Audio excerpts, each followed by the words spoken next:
حضرت حسن بصری کہتے ہیں ہم مدینہ منورہ میں تھے کہ حضرت سیدنا ابو ہریرہ رضی اللہ تعالی عنہ بیان کیا کہ رسول اللہ صلی اللہ علیہ وآلہ وسلم نے فرمایا قیامت والے دن اعمال آئیں گے۔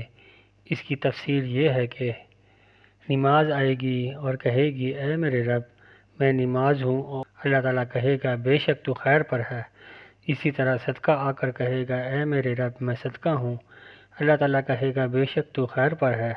پھر روزہ آ کر کہے گا میرے رب میں روزہ ہوں، اللہ تعالیٰ کہے گا بے شک تو خیر پر ہے۔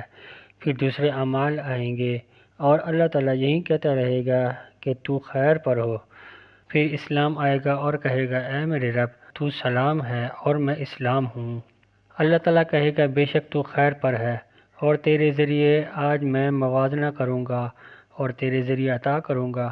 اللہ تعالیٰ نے اپنی کتاب میں ارشاد فرمایا جو شخص اسلام کے سوا اور دین تلاش کرے اس کا دین قبول نہ کیا جائے گا اور وہ آخرت میں نقصان پانے والوں میں سے ہوگا۔